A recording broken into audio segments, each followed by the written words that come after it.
Where is that recipe? Malevolent marble cake? Who would make that? Like, happy holidays, here's an evil marble cake. You know what? I'm gonna bookmark that. Mortimer's mortar? Is that like a glue or something? Aha! There you are, you sneaky little devil.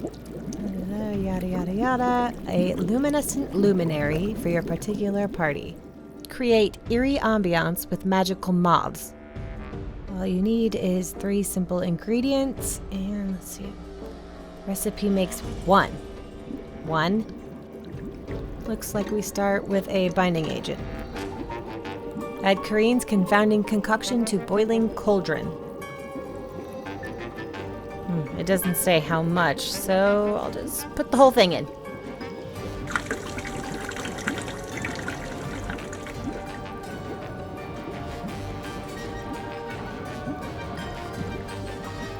Next, add Satine's simple solids to boiling cauldron. This is like the strongest levitating agent possible. I'll only put a splash.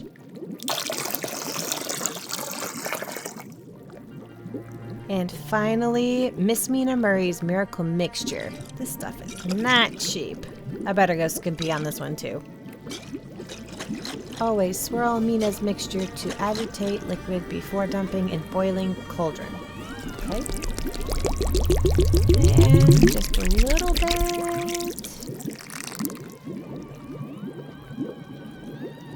Let's see, let simmer, stirring occasionally.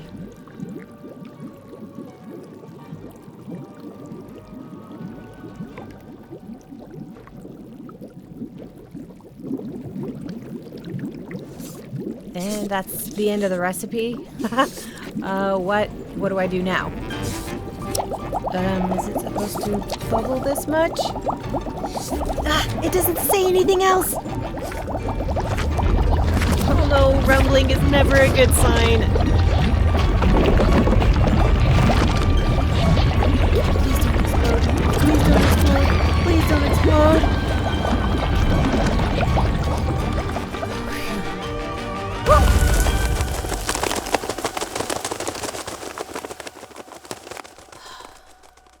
Too many.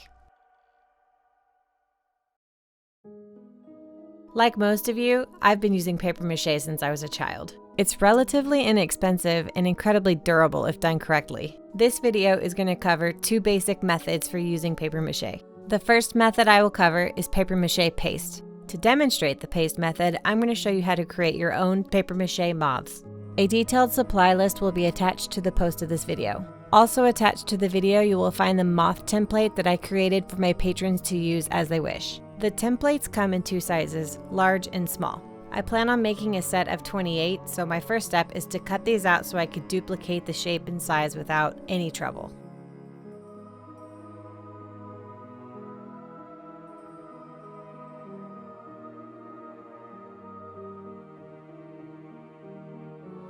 I leave the antennae off of the moths because they're a little too small to see anyway.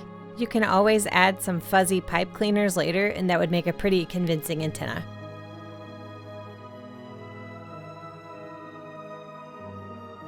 Here's a little comparison of the end product next to the template. You really only need to cut out 1 template of each size. Now trace your moths onto your paper. I use newsprint paper or packing paper. It's important to make sure that your paper isn't too thin because the glue will just tear it to shreds. Here in a minute, I'm going to show you a few different ways that you can tackle adding your layers of paper mache to your basically armature. I prefer a method that creates a double layer with the template so the wings are a little more durable. So if you're going to do that, you're going to need to double the amount of moths that you cut out. Next, you need to cut a length of 18 or 19 gauge wire, slightly less than the width of your wings. This wire support helps the moth wings not turn into wet noodles once you start applying paste. Now use your regular, run-of-the-mill, cheap vanilla-colored tape to tape down the wire to the moth body. Take some scraps and wad them into a ball about the shape and size of the moth body. Now tape the wings and the body together. Look, it's coming together. Tape your moth butt and head to the body. Your armature is complete. Prepare your paper strips before you start playing with the paste because it's a lot more difficult to tear the pieces after your hands are dirty. The fibers of a rough torn edge will blend in better than an edge cut with scissors.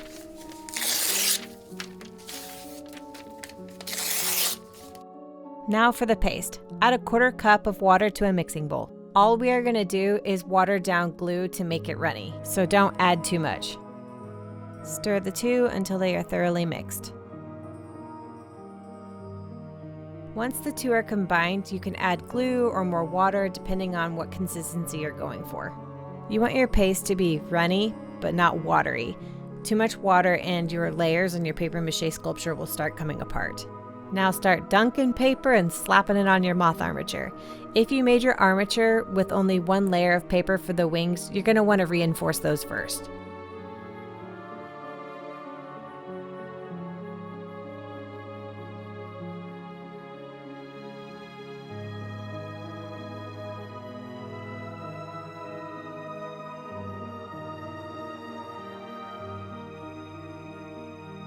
I found that crisscrossing your paper strips over each other like a mummy creates a really secure structure.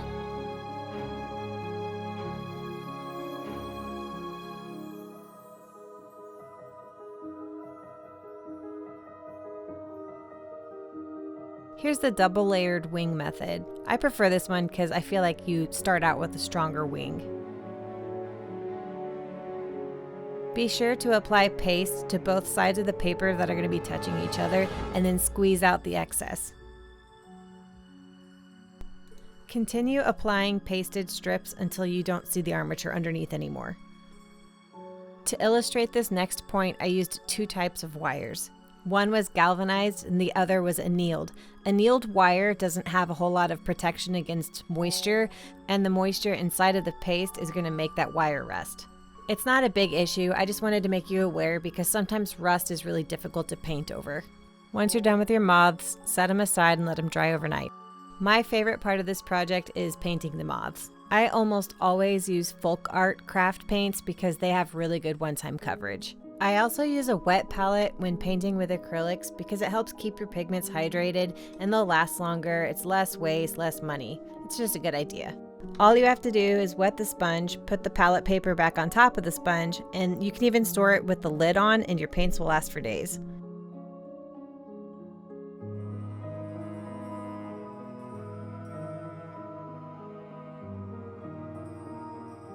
If you're choosing to make a custom color, pick up a smaller container that you can make a larger batch of the colors so you're not having to recolor match every single time. The template has kind of a rough guide on how you should paint your moth. It's a good idea to keep a photo reference of a death's head moth on hand, but don't stress yourself out trying to make this photorealistic.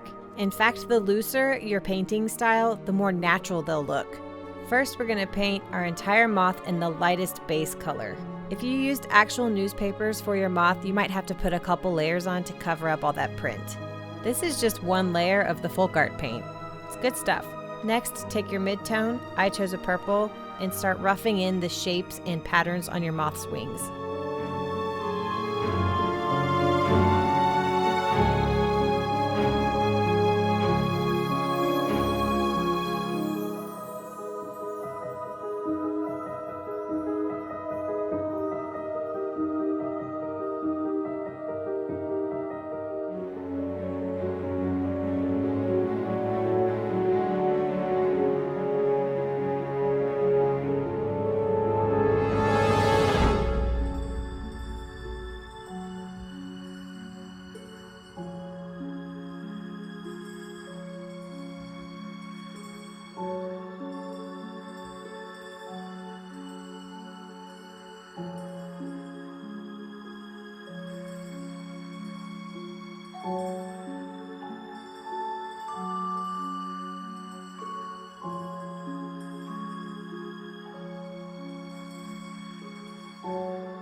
The black accents and patterns is what really brings the image of the moth out.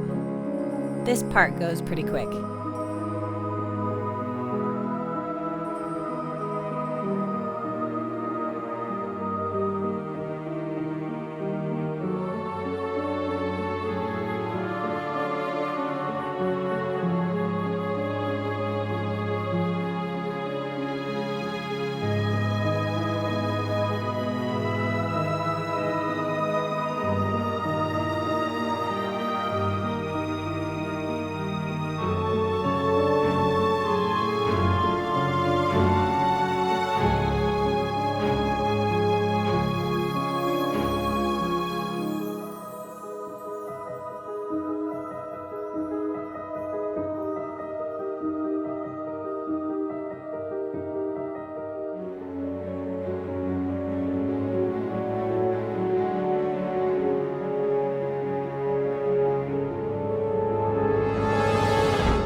One final detail and you're done.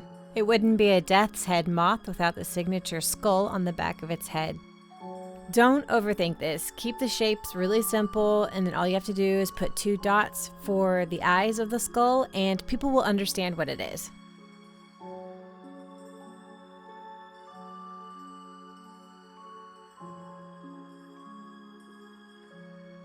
And there you have it, a papier-mâché death's head moth.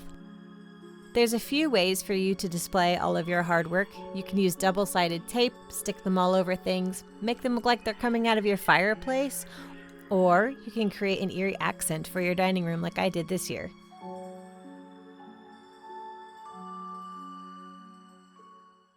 But wait, there's more. If you've never painted a dried gourd for Halloween, you're missing out. But it's really hard to find dried gourds, so we're gonna go ahead and make faux dried gourds out of paper clay. Here's a couple of gourds I painted a few years ago for inspiration. As you can see, a lot more goes into making papier-mâché clay than went into actually making papier-mâché paste. But the trade-off is that papier-mâché clay is incredibly strong. This recipe will also be attached to the post of this video. We're gonna start by soaking toilet paper in a bowl of warm water. We're using toilet paper because the fibers break down a lot more, which enables us to get a smoother texture out of our paper clay. All in all, we're trying to get 1.5 cups of broken down tissue fibers. Remove the excess water from the tissue fibers by gently squeezing it. You do not want to compress your fibers back into a hard ball because it'll be difficult to get that into a smooth texture later on. Once you have drained most of the water from your fibers, fold in 3/4 a cup of white Elmer's glue, followed by 1 cup of premixed joint compound. I use an electric hand mixer to break down the fibers even more. One thing you don't want is papier-mâché clay that's too wet, so we're gonna add flour to soak up that extra moisture a little bit at a time. I'm gonna leave my paper clay a little on the chunky side because it won't affect the gourd project as much as it will affect the next project. I need a little bit of texture for that one, so I'm just gonna make a big batch and it's going to work for both projects. As is true with most sculpting projects, you're always gonna need an armature or something to apply your material to. So I'm gonna ball up aluminum foil to make the basic shape of my gourd.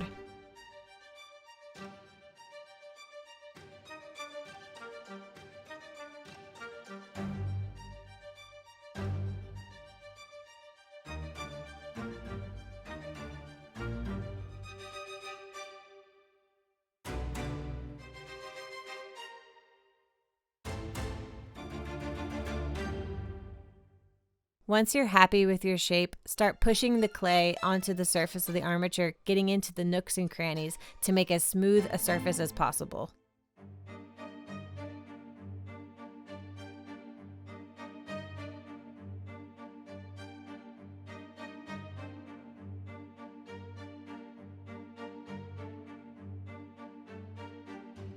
Your sculpture dry time will depend on the moisture content of your paper clay.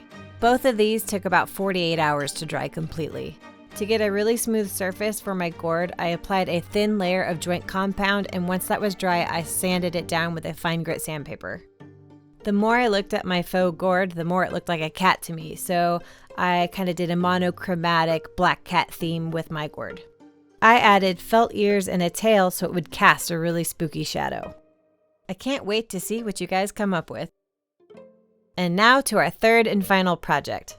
I had this crazy idea to make a full-blown masquerade costume featuring the moon. To create the head, I used a giant rubber bouncing ball as a base. I then laid layer after layer of paper mache paste and paper strips on top of the ball. I settled on about 5 layers being enough to hold the form of the ball after I popped it, but also not making the mask super heavy. Once those 5 layers were thoroughly dry, I then took my paper mache clay and sculpted the face of the moon. These features were pretty thick, so this did take quite some time to dry. I advise you to not use a heat gun to try and speed up the drying process. Once the mask was dry, I was able to pop the balloon, paint it, cut the eyes, mouth, and head access hole, and mount adjustable padding on the inside to hold the mask in the correct position. Once the mask was done, I got a wild hair and decided to make a custom Starry Night cloak to go with it. And here it is.